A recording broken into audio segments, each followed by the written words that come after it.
പീരുമേട്ടിലെ പ്രധാന വിനോദസഞ്ചാര കേന്ദ്രമാണ് പരുന്തുംപാറ. വിനോദസഞ്ചാരികളുടെ ഇഷ്ടയിടമാണിവിടം. മൊട്ടക്കുന്നിന് സമാനമായ മലനിരകളും കോടമഞ്ഞും സദാസമയം വീശിയടിക്കുന്ന നേർത്ത കാറ്റും സഞ്ചാരികളെ ഇവിടേക്ക് ആകർഷിക്കുന്ന പ്രധാന ഘടകങ്ങളാണ്. വാഗമൺ, തേക്കടി എന്നിവിടങ്ങളിലേക്ക് പോകുന്ന വിനോദസഞ്ചാരികളുടെ പ്രധാന ഇടത്താവളം കൂടിയാണ് പരുന്തുംപാറ. വേനലവധിയുടെ തുടക്കത്തിൽ പരുന്തുംപാറയിലേക്ക് സഞ്ചാരികളുടെ വരവിൽ കുറവാണ് ഉണ്ടായത്. ഇത് ഈ മേഖലയുമായി ബന്ധപ്പെട്ട ഉപജീവനം കഴിക്കുന്ന വ്യാപാരികൾക്കടക്കം ആശങ്ക സൃഷ്ടിച്ചിരുന്നു. എന്നാൽ വിഷു, ഈസ്റ്റർ അവധി ആഘോഷങ്ങൾക്ക് ശേഷം സഞ്ചാരികളുടെ കടന്നുവരവിൽ വർധനവാണ് ഉണ്ടായിരിക്കുന്നത്. ഇത് പരുന്തുംപാറ ഇപ്പോൾ ഞങ്ങളുടെ വീട്ടിൽ നിന്ന് റാന്നിന്ന് 1.5 മണിക്കൂറാണ് ഇവിടോട്ടുള്ള ദൂരം. അപ്പോൾ ഇങ്ങനെ സ്ഥലം ഉണ്ടെന്ന് കേട്ടിട്ടുണ്ട്, പക്ഷെ ഇതുവരെ കണ്ടിട്ടില്ല.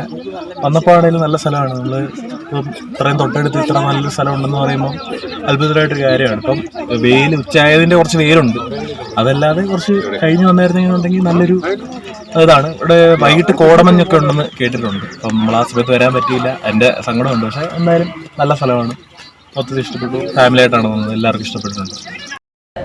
നിരവധി ചെറുകിട വ്യാപാര സ്ഥാപനങ്ങളാണ് പരുന്തുംപാറയിലുള്ളത്. ഇവർക്കെല്ലാം കൂടുതൽ കച്ചവടങ്ങൾ ലഭിക്കുന്നത് ഏപ്രിൽ, മെയ് മാസങ്ങളിലെ അവധി ദിനങ്ങളിലാണ്. ഇത് പ്രതീക്ഷിച്ച് നിരവധി സാധനങ്ങളാണ് വ്യാപാര സ്ഥാപനങ്ങളിൽ ഇവർ സ്റ്റോക്ക് ചെയ്തിരിക്കുന്നതും. സഞ്ചാരികളുടെ വരവ് കൂടുന്നതോടെ ഇവരുടെ പ്രതീക്ഷകളാണ് ഉയരുന്നത്. പരുന്തുംപാറയിലെത്തുന്ന വിനോദസഞ്ചാരികൾക്ക് വേണ്ട അടിസ്ഥാന സൗകര്യങ്ങളെല്ലാം പീരുമേട് ഗ്രാമപഞ്ചായത്തിന്റെയും സംസ്ഥാന സർക്കാരിന്റെയും നേതൃത്വത്തിൽ ഒരുക്കി വരികയാണ്. വരും നാളുകളിൽ മികച്ച രീതിയിൽ സഞ്ചാരികൾക്ക് വേണ്ട അടിസ്ഥാന സൗകര്യങ്ങൾ ഒരുങ്ങുന്നതോടെ ഇവിടേക്ക് കൂടുതൽ സഞ്ചാരികളെ ആകർഷിക്കാനും സാധിക്കും. News bureau, Peermade.